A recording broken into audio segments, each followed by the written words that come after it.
Happy holidays, YouTube enjoyers. I think we all know by now that I love Lifetime movies. I love watching them, I love thinking about them, and I love talking about them on my YouTube channel. And lately, I've been trying to come up with a seasonal theme for a Lifetime video for this time of year, but I couldn't figure it out. And ultimately, I realized that I didn't need one. You guys just want to hear about funny Lifetime movies, so I decided to browse the Lifetime Movie Club and just watch all the funniest sounding Christmas films I could find based on title, poster, concept, etc. And honestly, this yielded pretty good results. I found a few hidden gems, a few that were at least fun to think about, and only one or two that were truly boring. So I'm going to review several for you here today. I also wanted to bring a little festive cheer to this video, and I thought what better way to do that than by making Martha Stewart's insane boozy eggnog recipe that's been going viral lately. And now 3 cups of bourbon, half a cup of dark rum, and believe it or not, 2 cups of cognac. I just did that. I even recorded myself doing it, and honestly, this is one of the most vile concoctions I've ever had the misfortune of tasting.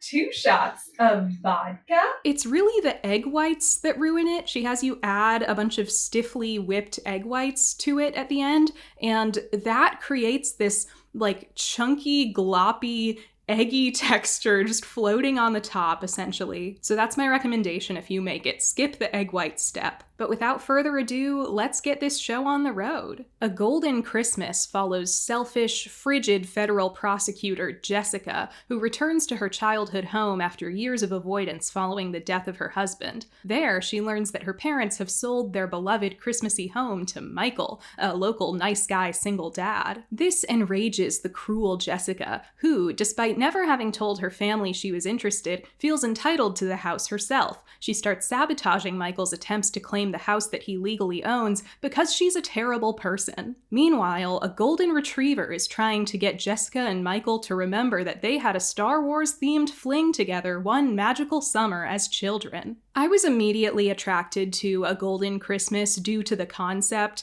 Everyone loves a bad Christmas dog movie. It's a classic sign of cheap emotional manipulation. How will we get people to care about our boring Christmas romance movie? We'll put a cute doggy on screen. When the movie started, the first things to catch my attention were the Neil Breenian tone and subject matter. In fact, the opening of the film is near identical to the opening of Breen's most famous outing, Fateful Findings. It's a magical day. I was also taken with the bizarre performance from the film's central child actor. No, the summer was over.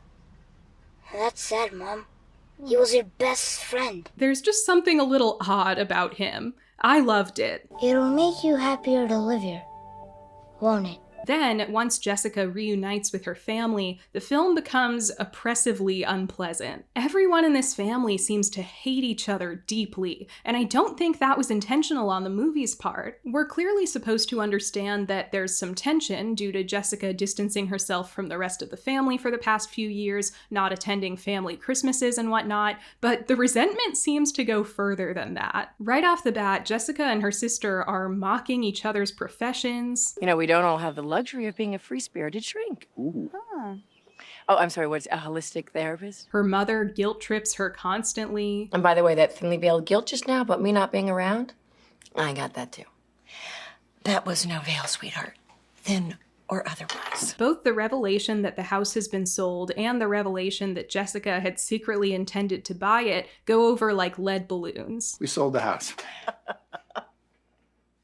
Well, when were you gonna tell me? I want the house.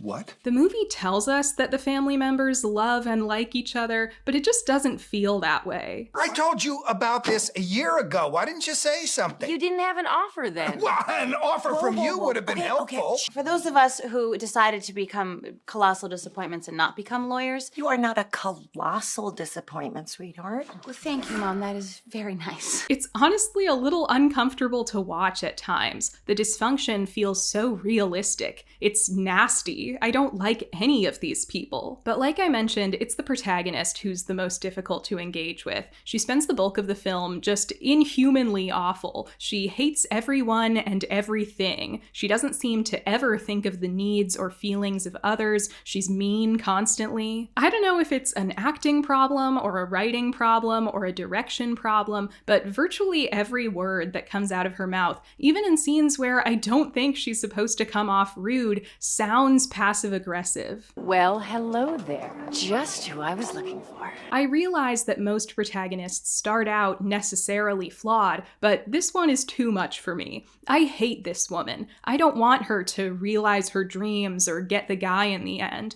I want her dead. I would keep an eye on her a little more. All that being said, the film does seem somewhat aware of this, and by the second half of the film, characters do finally begin to confront her and tell it to her like it is, and it's incredibly satisfying. What the hell did you think you were doing yesterday? I realize that people change, but what the hell happened to you? I just suggested that they look at another house. No, you are misrepresenting yourself. Dad, it is not like that. Well, then what is it like? Tell me, would you? Explain it to me? It's funny, normally in a movie, when a protagonist has bad things happen to them, when they reach their lowest point, you feel bad for them. But not in this movie. Jessica was so odious that I was having the time of my life watching her get her late second act comeuppance. No, I'm awful.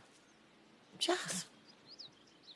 I'm an awful human being. Another frustrating part of the movie is the childhood romance thing. The reason Jessica and Michael don't realize they're each other's childhood sweethearts is that they used code names with each other as kids. Like Han Solo. Oh. And I guess you were Leia. Yeah, we didn't give each other our real names. And once Jessica realizes the truth, she can't just tell Michael because that would instantly resolve the conflict and there are still 22 minutes left in the movie. So instead, she just stays frustratingly silent and everybody just has to kill time for a while. Almost nothing happens in this movie. Let's talk about the dog. So when Michael and Jessica had their torrid 9-year-old love affair, they would also hang out with this golden retriever. The golden retriever did not appear to belong to either of them, so I don't know what that was about. Now, in the present day, Michael has found a different golden retriever.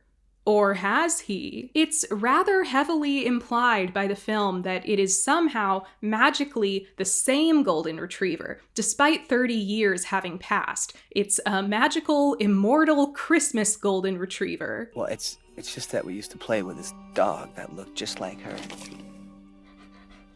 It was her. Oh, you think so after all these years? Yeah, I thought they were gonna clear that up at some point. They never do. For all we know, it is the same dog, and it's just magic. The magic thing is supported by the dog also essentially playing matchmaker to Michael and Jessica in an overly sentient way. The dog is really invested in this relationship working out. I'm afraid nothing else will ever do, 'cause all I want for Christmas is you. At the end of the movie, the dog starts acting sick and lethargic as Michael and Jessica continue to misunderstand each other. And for a few incredible minutes, I thought the movie was going to reveal that the dog's life force was actually coming from Jessica and Michael's romance. And if their pairing didn't work out, the dog would die. But no, instead, the dog is pregnant, apparently, and Jessica and Michael finally figure out their connection, and they kiss, and it starts snowing, and the dog has puppies. If the movie hasn't won you over by this point, it's now plying you with adorable golden retriever puppies. In the final moments of the film, the golden retriever just kind of runs away, like, my work here is done, and Jessica and Michael make no attempts to catch her. In general, it's not clear to what extent this is a literal, corporeal, mortal golden retriever, and to what extent it's an omniscient, Santa-esque, magical realist ghost golden retriever. It did seemingly have real puppies, but I don't really know what to make of all of it. Overall, I think it could have used more dog content. 5 out of 10. I then attempted to watch A Christmas Intern, a Lifetime Christmas movie that comes to us from our old friend David Dakota, the prolific trash auteur behind Lifetime's Wrong series. Looks like you messed with the wrong cheerleader. Even if I hadn't known it was a Dakota film going into it, I would have been able to guess almost instantly. Not only is the cast made up almost entirely of Wrong movie veterans, but Dakota's signature ugly, blown-out, unmotivated, cool-toned, low-angle lighting is unmistakable, not to mention the boring business jargon dialogue typical of frequent Wrong writer Adam Rockoff. And there's an executive from the company here this week to get a first-hand look at our company. I had no choice but to tap out after the first 7 minutes, since they displayed all the vapid dullness of Dakota and Rockoff's Keeping Up with the Joneses series, with none of the intermittent zaniness of the Wrong series. These movies should be marketed as sleep aids, 1 out of 10. A Cowboy Christmas Romance follows Lexi, a high-profile real estate closer from the big city with a murky and traumatic country girl past. When she's tasked with returning to her hometown to convince hunky cowboy Kobe to sell his ranch, old wounds of the past reopen. Can Lexi convince Kobe to sell the ranch? Will Lexi's father ever truly see her? Will Summer Shade survive saddle training? Summer Shade is a horse. Find out in A Cowboy Christmas Romance. Now, here's the thing.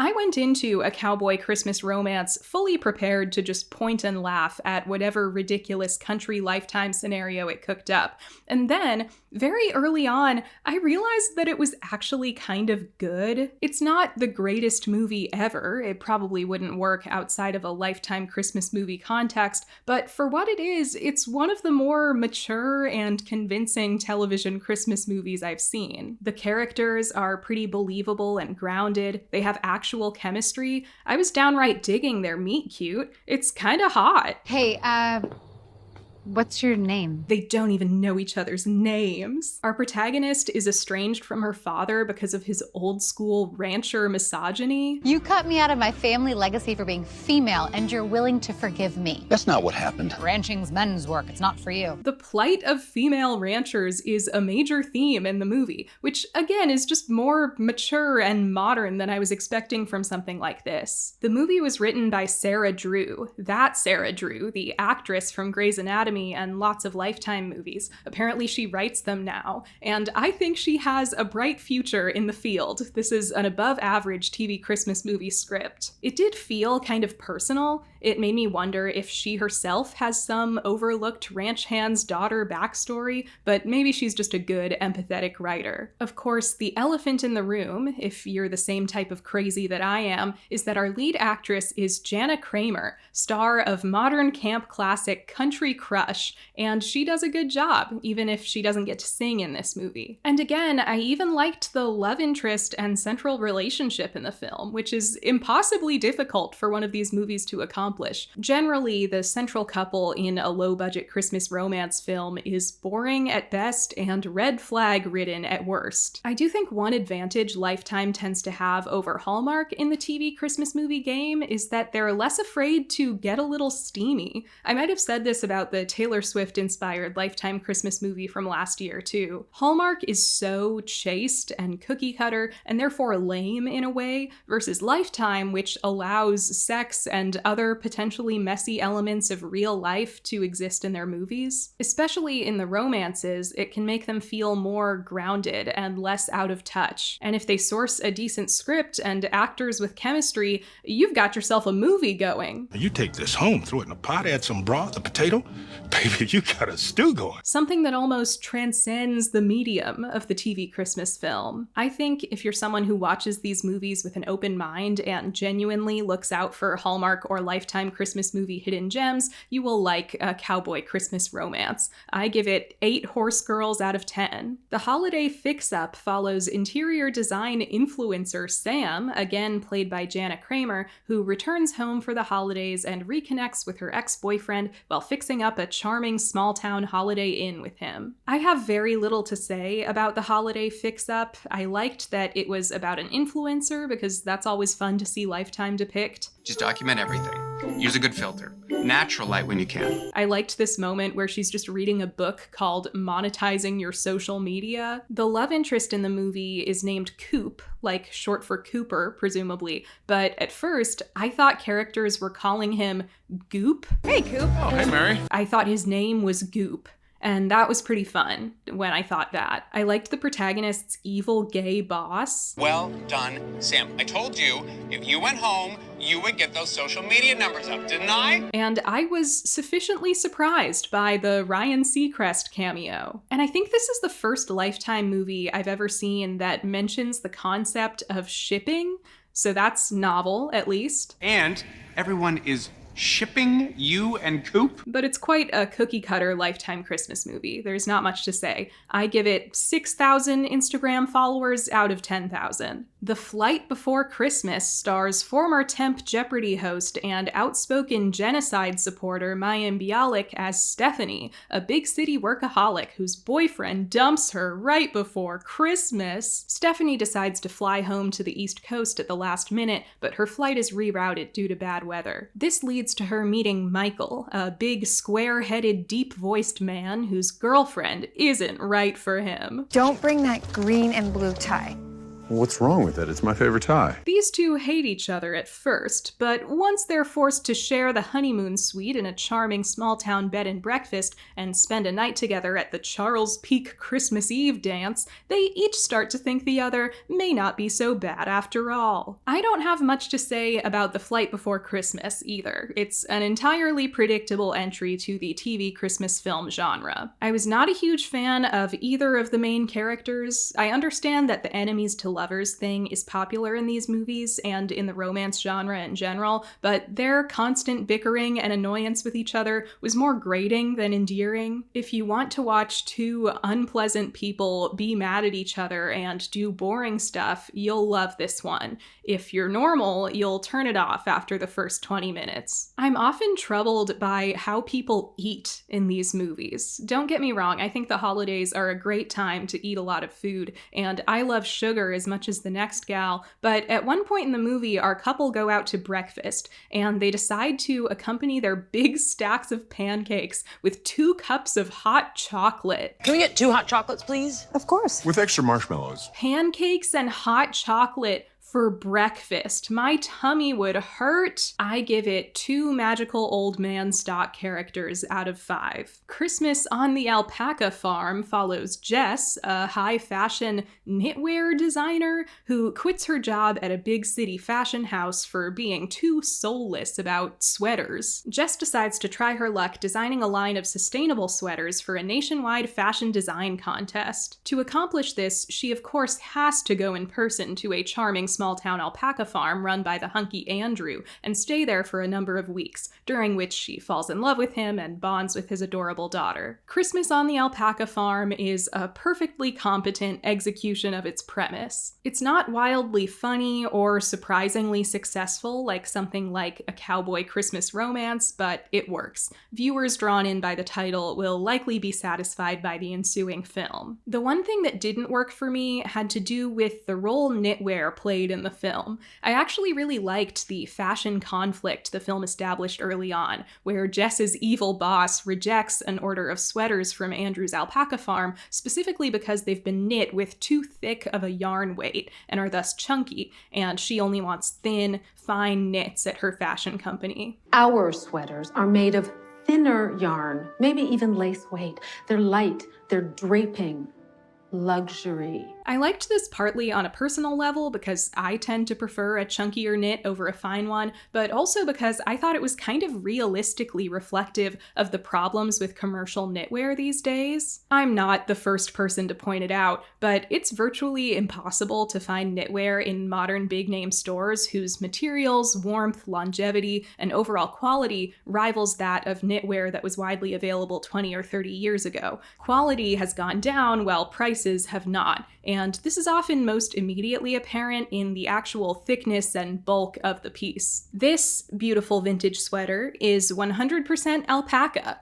I stole it from my dad, so I thought this was a sharp, prescient detail, one that was symbolic of larger real-world knitwear concerns. Of course, this corporate fashion executive wouldn't want to manufacture these beautiful, hefty, chunky knit sweaters. But then, later in the film, when Jess has completed her knitwear line for the competition, the pieces are all these thin, lightweight sweaters, pretty much identical to the types of pieces we saw in her fashion house at the beginning of the movie. They look cheap, like you could get them at Kohl's or something. I just thought this was a production design failure that betrayed the knitwear morality symbolism established at the beginning of the film. Would it have been that hard to source nicer, thicker pieces, especially for what's supposed to be a show-stopping moment? In terms of things I liked, I really enjoyed all of the alpaca B-roll that our setting allowed for. Credit to the film, they really do deliver on the alpaca farm concept. Like, the alpacas are there, and we see a lot of them. I liked this part where Andrew is supposed to have prepared a delicious lasagna,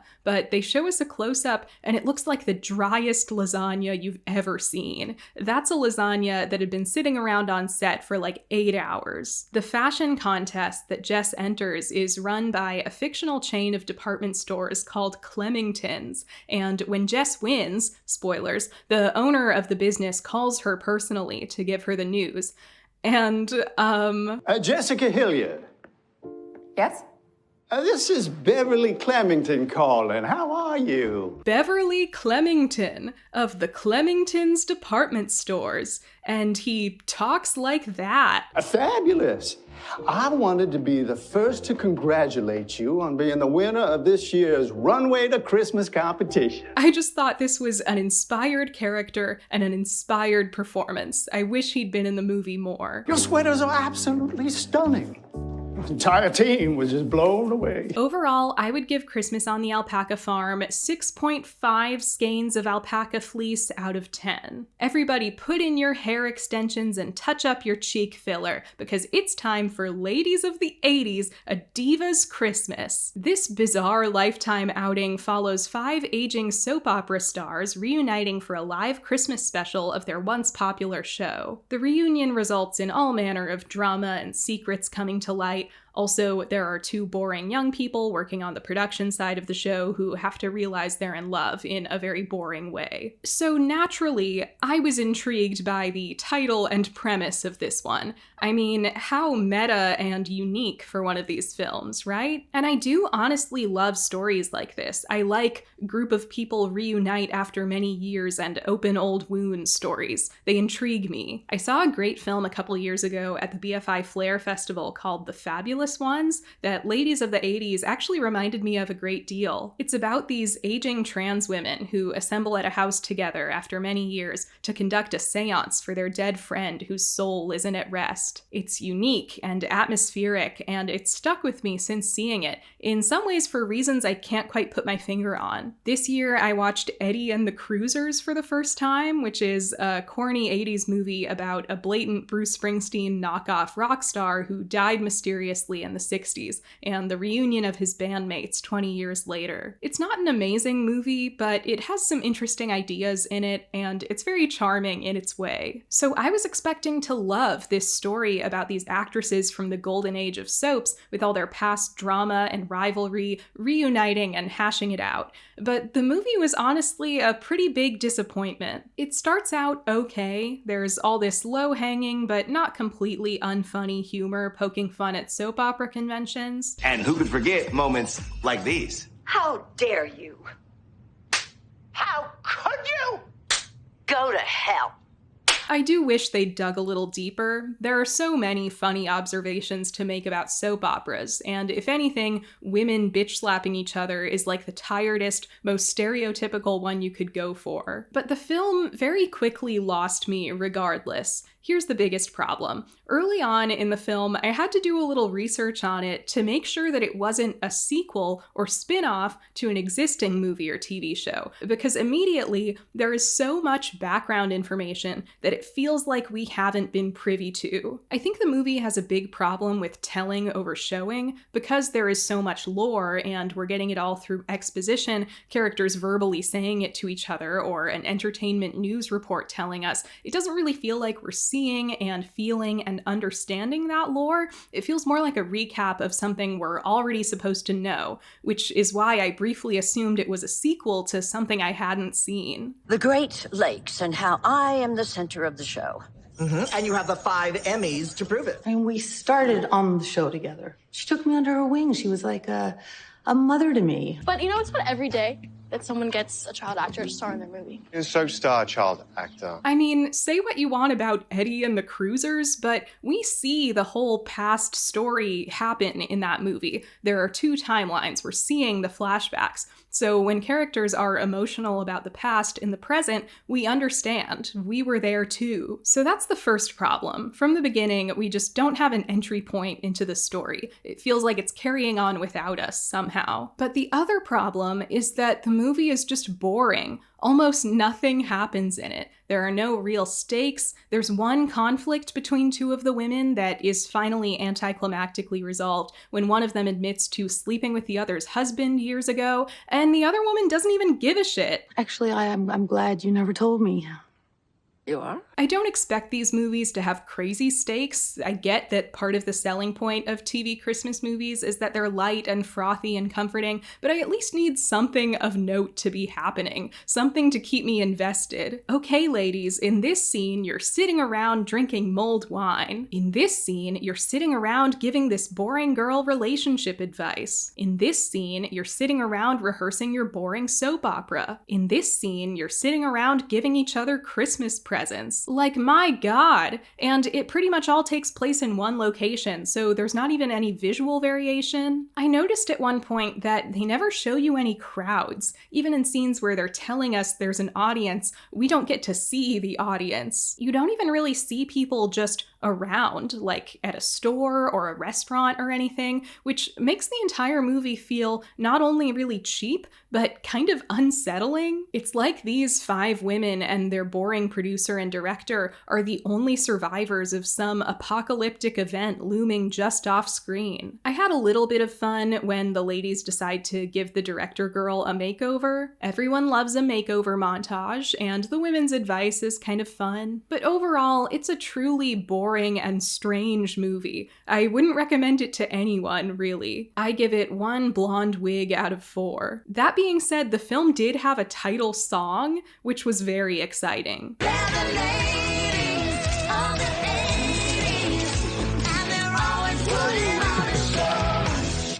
Thanks for tuning in to yet another Lifetime Deep Dive. This is one of my favorite types of video to make, believe it or not. If I may get eggnog sentimental for a moment, thanks for all your views on the channel this year. I know I haven't been uploading quite as regularly this past year. I got a job outside of YouTube and started a weekly podcast, always be plugging, and it has made me feel a lot busier. It's actually been a pretty good year for me on a personal level, despite everything happening in the world, so don't worry about me or anything, but it does mean that I haven't had as much time to work on as many videos as I wish I could. As always, if you do want to see more from me, or at least get regular updates on what I'm working on, or if you want to support me in making videos, you can check out my Patreon. There's now a decent backlog of bonus videos, both scripted and unscripted, and I want to do more Patreon bonus videos in the coming year. I recently did a movie commentary video for the first time over there for the movie Country Crush, and I'm thinking of doing more of that kind of thing. I also recently made a video of patrons' requests. Imagine that. You can engage with me more directly on there. Maybe you need a last-minute Christmas present for the Jane Mulcahy watcher in your life. Have I got a Patreon gift subscription for you? Anyway, don't let the irregular upload schedule on my channel deceive you. I have no intention of stopping. It just takes me a little longer to make videos these days. So I thank you for your patience and for sticking around. I'll see you in the new year. Stream Night of the Comet and meet me in St. Lewis and It's a Wonderful Life and The Shop Around the Corner and Black Christmas. Let me know in the comments if you've tried the Martha Stewart eggnog recipe and if you operated any heavy machinery after doing so.